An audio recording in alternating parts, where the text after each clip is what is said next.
আল্লাহ আমার রব, এই রবি আমার সব।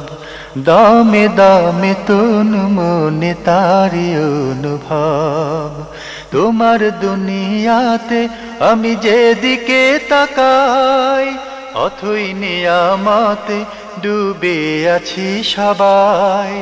পাক পাখালির গানে শুনি তসবিহ কালো রব, তসবিহ কালো রব। আল্লাহ আমার রব, এই রবি। আসসালামু আলাইকুম।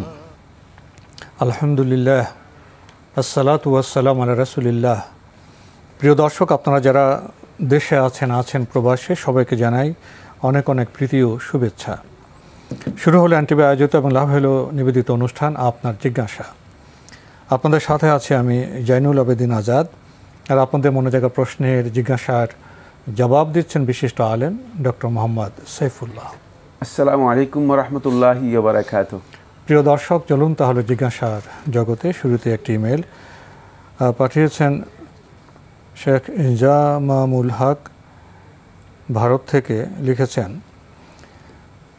জেনারেল লাইনের ছেলেরা কত বছর পড়াশোনা করলে কোরআনের ভাষা অর্থসহ বুঝতে পারবে এবং হাদিসের ইবারতগুলো পড়তে পারবে, জানাবেন? ধন্যবাদ। আপনি প্রশ্ন করেছেন, জেনারেল লাইনের কোনো ছেলে যদি কোরআন এবং হাদিসকে যথাযথভাবে বুঝতে চায় এবং ইবারতগুলো পড়তে চায়, তাহলে কত বছর পড়লে সে এটি করতে সক্ষম হবে? সর্বোচ্চ 3 বছর। সর্বোচ্চ 3 বছর যদি সে ভালো করে, অত্যন্ত কনসেন্ট্রেশন দিয়ে, তবে মনোযোগ থাকতে হবে, একাগ্রতা থাকতে হবে। এমনি মানে 3 বছর না হলে পার্থক্য ঘটে যেতে পারে। 3 বছর শুধুমাত্র আনাকুম জানাকুম মানে আসা যাওয়া করলে চলবে না। পড়ার নামে শুধুমাত্র কতগুলো বই বহন করলে চলবে না, মানে ওগুলো সব পড়তে হবে। 3 বছর পড়লে তিনি অবশ্যই আরবি এই ইবারতগুলো পড়তে পারবেন, আরবি ভাষাগুলো বুঝতে পারবেন।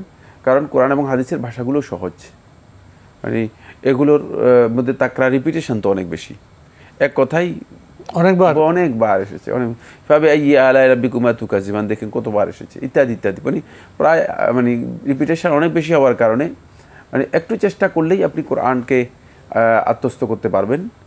আর হাদিসের জন্য আপনাকে কিছু গ্রামাটিক্যাল বিষয়গুলো জানতে হবে, ভাষার যেই গ্রামার আছে সেগুলোকে জানতে হবে।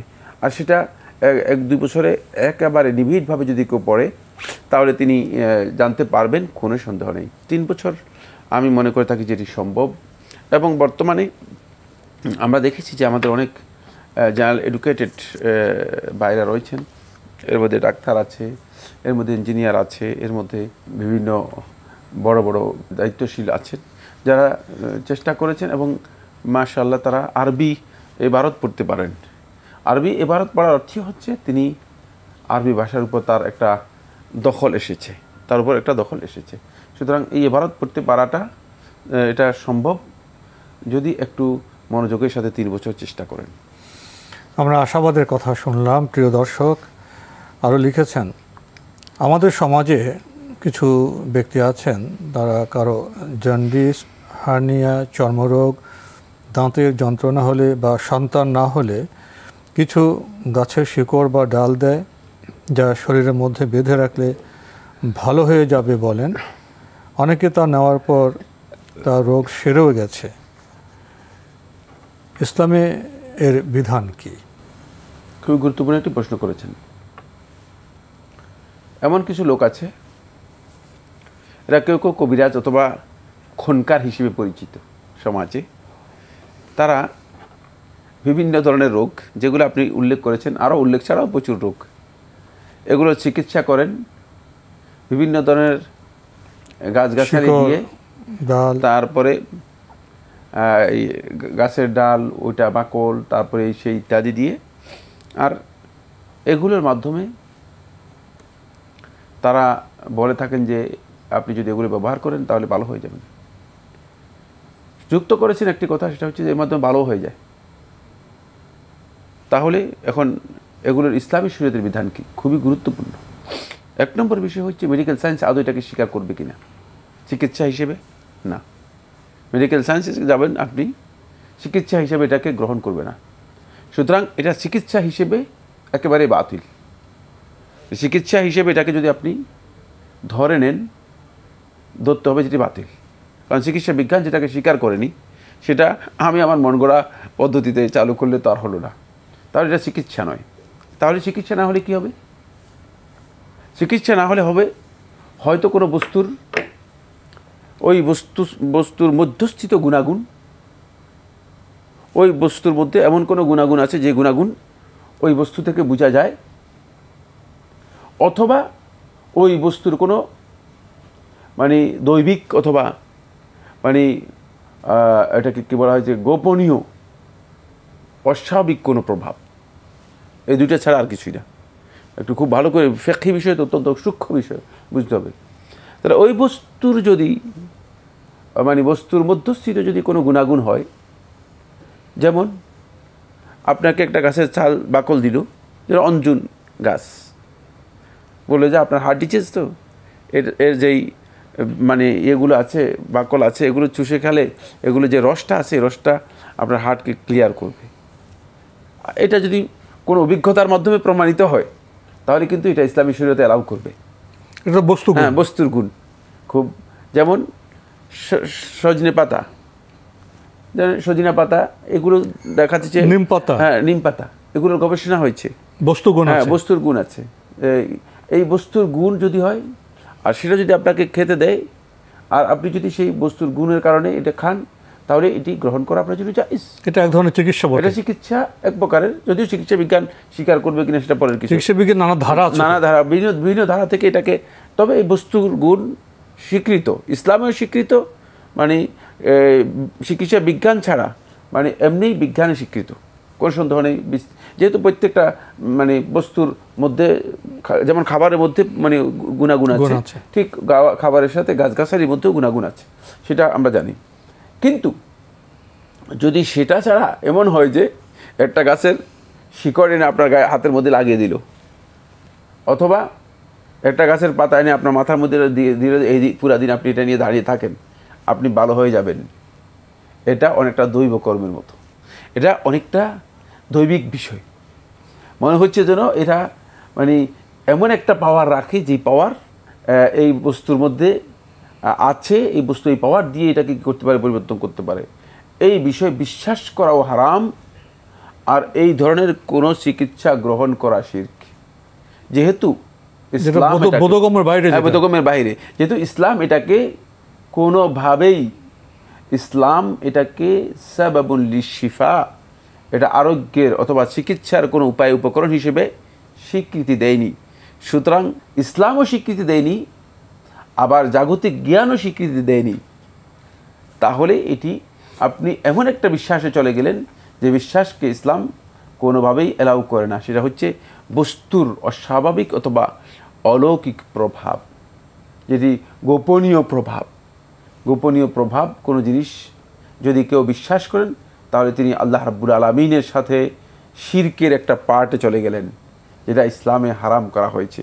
সুতরাং এই ক্ষেত্রে যদি এই ধরনের কবিরাজিতে আপনি যান, তাহলে আপনি শিরকে লিপ্ত হয়ে যাবেন। ইসলামী শরীয়তে এটি হারাম। আমার মনে হয় বিষয়টিকে আমরা ফিকহি দিক থেকে স্পষ্ট করতে পেরেছি। জি, আমরা জানলাম চিকিৎসা বিজ্ঞানের বিষয় আছে, বস্তুগুণের বিষয় আছে, এবং কিছু বিষয় আমরা এরকম আরোপ করি যেটা উপলব্ধির বাইরে, অলৌকিক বিষয়, সেখানে আমরা যেতে পারবো না।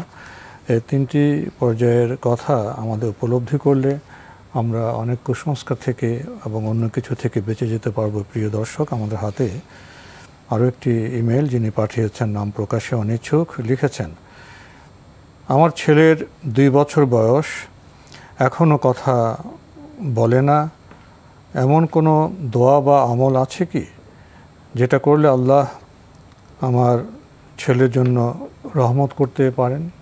প্রথম কাজ হচ্ছে আপনি আসলে কেন কথা বলে না, এ বিষয়ে আপনি কনফার্ম হন যে আসলে তার মৌলিক কোনো শারীরিক সমস্যা আছে কিনা। অনেকে শারীরিক সমস্যার কারণে কথা বলে না, বাকপত্তঙ্গের সমস্যা থাকে। জি, এই ক্ষেত্রে আপনি প্রথমেই এটা কনফার্ম হন। দ্বিতীয় নম্বর যে কাজ, সেটা হচ্ছে আপনি রেগুলারলি আল্লাহ রাব্বুল আলামিনের কাছে দোয়া করুন। দোয়া নাই কে বলছে, আল্লাহ রাব্বুল আলামিনের কাছে দোয়া করুন। এর জন্য সুনির্দিষ্ট কোনো দোয়া আপনি করার প্রয়োজন নেই যে এই দোয়াটা করবেন, কিন্তু আল্লাহ রাব্বুল আলামিনের কাছে নির্দিষ্ট দোয়া করুন যে আল্লাহ মানে এই মুসিবত থেকে আমাকে রক্ষা করুন এবং আমার ছেলেটাকে সুস্থ করে দিন, ছেলেটা যেন কথা বলতে পারে। এটি যত বেশি দোয়া করবেন, রাসূলুল্লাহ সাল্লাল্লাহু আলাইহি ওয়াসাল্লাম সালাসু দাওয়াতি মুস্তাজাবাত, 3টি দোয়া আল্লাহ রাব্বুল আলামিনের কাছে গ্রহণযোগ্য, কবুল, আল্লাহ সুবহানাহু ওয়া তাআলা কখনো ফেরত দেবেন না। এই 3টি দোয়ার মধ্যে একটি হচ্ছে দাওয়াতুল ওয়ালিদি লিওয়ালাদিহি, পিতার দোয়া সন্তানের জন্য, জনকের দোয়া সন্তানের জন্য। এই দোয়া অত্যন্ত গুরুত্বপূর্ণ আল্লাহ তাআলার কাছে। আপনি বেশি পরিমাণে তার জন্য দোয়া করুন। আপনি আমল যেটাকে বলে এই ধরনের কাজে যাবেন না, আমল যেটাকে বলে এই ধরনের কাজে যাবেন না। এরপর যে কাজটি আপনি করতে পারেন সেটা হলো আপনি নিয়মিত সূরা ফাতিহা পরে পানিতে ফু দিয়ে তাকে পান করার জন্য নিয়মিত এই চিকিৎসা গ্রহণ করুন এবং এই নিয়ত করুন যে যেন আল্লাহ সুবহানাহু ওয়া তাআলা তার সুস্থতা দান করে। এটা নিয়মিত যতদিন সম্ভব করতে থাকুন। হতে পারে যে ইনশাআল্লাহ তাআলা আল্লাহ সুবহানাহু ওয়া তাআলা খুব দ্রুত চিকিৎসা করে দেবেন এবং সুস্থ হয়ে যাবে। আমাদের হাতে একটি ইমেল পাঠিয়েছেন নীলুফার হোসেন, লিখেছেন, আমি এই অনুষ্ঠানে নিয়মিত দর্শক। 2/10/2022 তারিখ পর্ব 2906 প্রচারিত। আমার প্রশ্নটি বুঝতে পারি না, দুঃখিত। আসলে অল্প কথায় আপনাদের দৃষ্টি আকর্ষণ করতে চাই।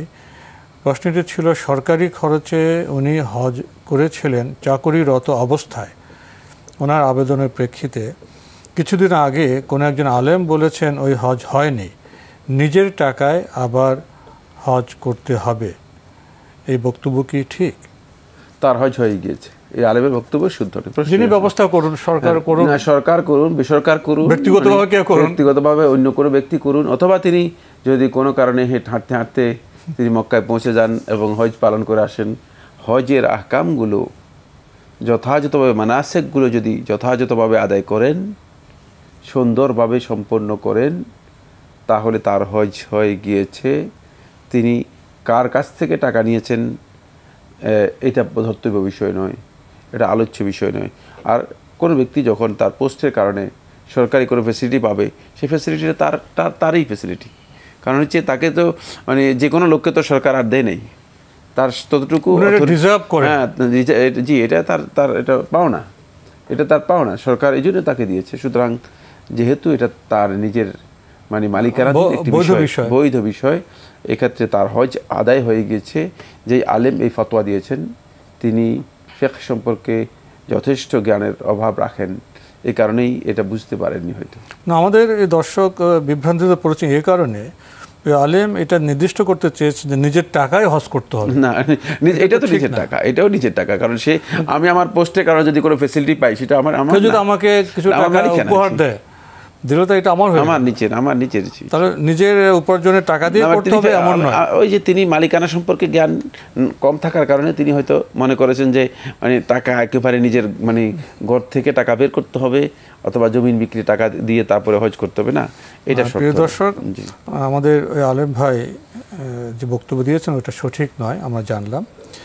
আপনি আরও লিখেছেন, এখন তো বাহারি সাজে চুল ঢেকে হিজাবের দায়িত্ব পালন করে অনেকে তৃপ্ত।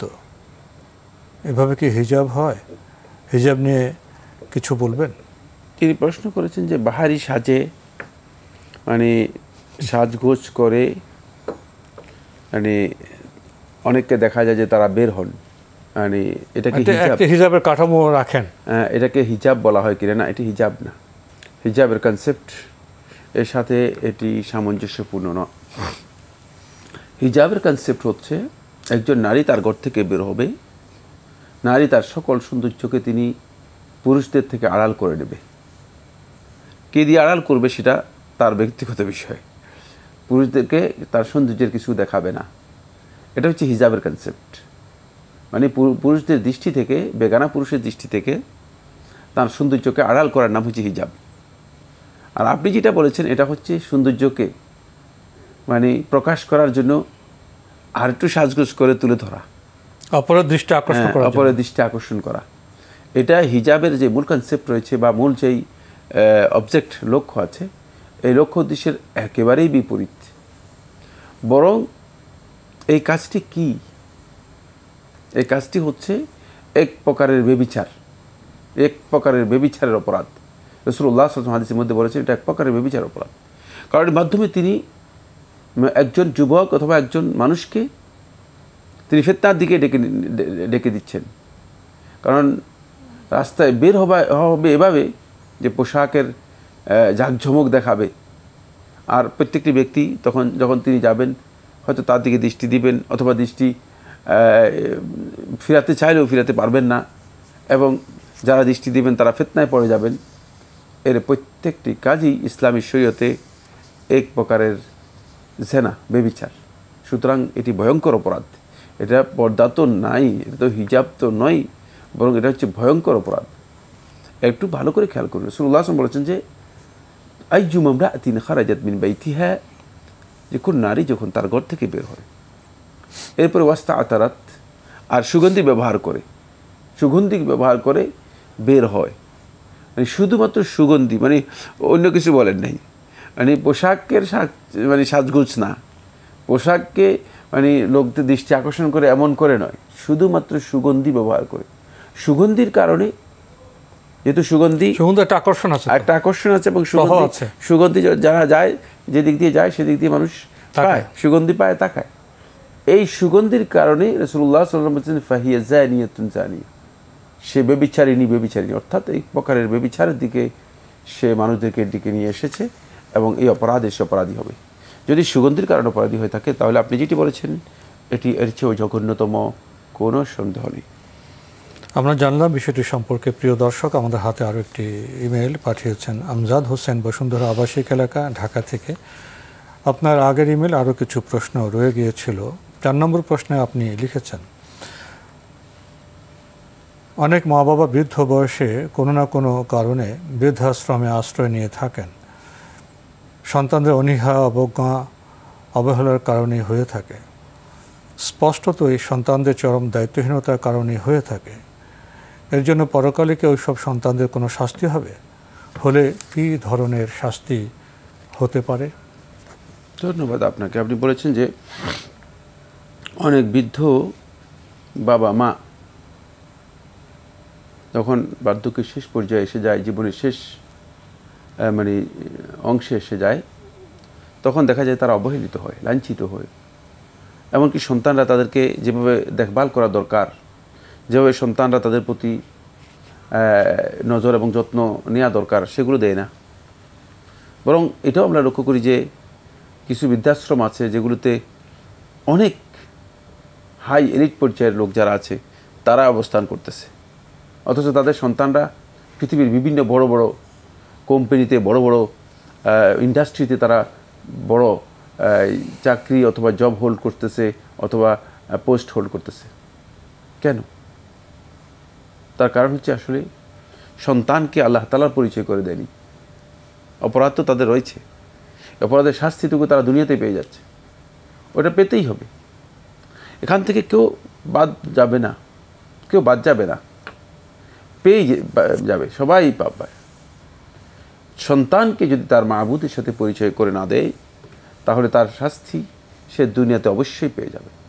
এটি অপরিহার্য একটি বিষয়। মাবুদ তখন দেখাবে যে তুমি যাদের জন্য আমাকে ভুলে গিয়েছিলে, যাদের কাছে আমার মেসেজ তোমার পৌঁছানো ওয়াজিব ছিল, পৌঁছাওনি, তারা তোমাকে কি করে দেখবে। কিন্তু এই সন্তানরাও পার পাবে না। সন্তানরা কি পার পেয়ে যাবে? না, সন্তানরা পার পাবে না। রাসূলুল্লাহ সাল্লাল্লাহু আলাইহি ওয়াসাল্লাম বলেছেন সালাসুন লা ইয়াদখুলুনাল জান্নাহ, 3 দল লোক জান্নাতে প্রবেশ করবে না। 3 দল লোক জান্নাতে প্রবেশ করবে না। তোমাদের আকুল লিওয়ালিদাইহি, প্রথম ব্যক্তি হচ্ছে আকুল লিওয়ালিদাইহি, যে তার পিতামাতার সাথে এই অবাধ্য আচরণ করলো। কিয়ামতের কঠিন শাস্তি তার জন্য অপেক্ষা করবে, সে জান্নাত লাভ করবে না। এটা কিন্তু আখিরাতের শাস্তির কথা বলছি।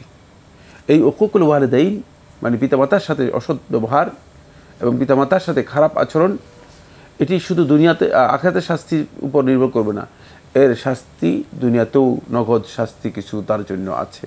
সেই নগদ শাস্তি থেকেও নিজেকে রক্ষা করতে পারবে না। তাই যারা এই ধরনের আচরণ করছে তাদের পিতামাতার সাথে, দুর্বল হয়ে যাওয়ার পর দেখা যায় তাদের উপর জুলুম করছে, যেখানে মানুষ দুর্বল হয়ে গেলে তাদের প্রতি আরও বেশি সহনশীল, আরও বেশি সদয় হওয়ার কথা ছিল, আরও বেশি তাদের প্রতি সিম্পিতি দেখানোর কথা ছিল, সেখানে পুরা উল্টো কাজ করছে। সেক্ষেত্রে অবশ্যই দুনিয়াতেও সে এই প্রকারের শাস্তি পাবে, যেহেতু আল্লাহ সুবহানাহু ওয়া তাআলা দুনিয়াতে শাস্তি দেন আল জাযা মিন জিনসিল আমল, কাজটা যে ধরনের শাস্তিটাও সেই ধরনের। এটাকে আমরা বাংলায় একসময় পড়তাম, যেমন কর্ম তেমন ফল পেয়ে যাবে। তো আজকে আমাদের এখানেই শেষ করতে হচ্ছে। আপনাকে অনেক ধন্যবাদ। আপনাকে অনেক ধন্যবাদ। প্রিয় দর্শক, আমরা দেখছিলাম অ্যান্টিবায়োজিত এবং লাভ হলো নিবেদিত অনুষ্ঠান আপনার জিজ্ঞাসা। আমাদের এই অনুষ্ঠান আপনারা এনটিভি অনলাইনেও দেখতে পারবেন, ভিজিট করুন www.ntvbd.com। এছাড়া ইউটিউবে এবং আমাদের ভেরিফাইড ফেসবুক পেজে অনুষ্ঠান দেখতে পারবেন। আজকে শেষে এসে যে প্রশ্নটি আমরা পেলাম হৃদয় বিদারক। মা বাবা, মায়ের পদতলে তো সন্তানের বেহেশত। বাবা কত পরিশ্রম করে দিনরাত খেটে সন্তানকে মানুষ করেন। সন্তানকে মানুষ করার প্রক্রিয়ায় মা বাবা বৃদ্ধ হয়ে যান, দুর্বল হয়ে যান। তখন সন্তানের আচরণ কেমন হওয়া উচিত? আমরা আজকে এখানে একটি বিপরীত চিত্র পেলাম এবং জানলাম এর শাস্তি দুনিয়ায় আছে, পরকালও আছে। তো মানুষ হিসেবে, মুসলিম হিসেবে আমার উপলব্ধিতে আসে না একজন সন্তান বৃদ্ধ মা বাবার সাথে কিভাবে অনীহার আচরণ করে, অবজ্ঞার আচরণ করে। সভ্যতা আমাদের কোথায় নিয়ে গেল? আমরা কোন পঠন পাঠনে মানুষ হচ্ছি, কোন শিক্ষা ব্যবস্থায় মানুষ হচ্ছি, কোন পারিবারিক পরিবেশে আমরা মানুষ হচ্ছি, আমাদের সভ্যতা কী, আমাদের সংস্কৃতি কী? এসব ক্ষেত্রে আমাদের আত্মসমালোচনা করা উচিত, কিন্তু আমরা করব কি? চিঠি লিখুন, প্রশ্ন পাঠান আমাদের ঠিকানায়। পরিচালক আপনার জিজ্ঞাসা, এনটিভি, বিএসসিসি ভবন, 7ম তলা, 102 কাজী নজরুল ইসলাম এভিনিউ, কারওয়ান বাজার, ঢাকা 1215। ইমেল অ্যাড্রেস আপনার জিজ্ঞাসা @ntvbd.com। প্রিয় দর্শক, মহান আল্লাহ আমাদের সবাইকে নিরাপদে রাখুন, রাখুন শান্তিতে। আসসালামু আলাইকুম। আল্লাহ আমার রব, এই রবি আমার সব, দামে দামে তুন মনে তারি অনুভব। আল্লাহ আমার রব, এই রবি আমার সব।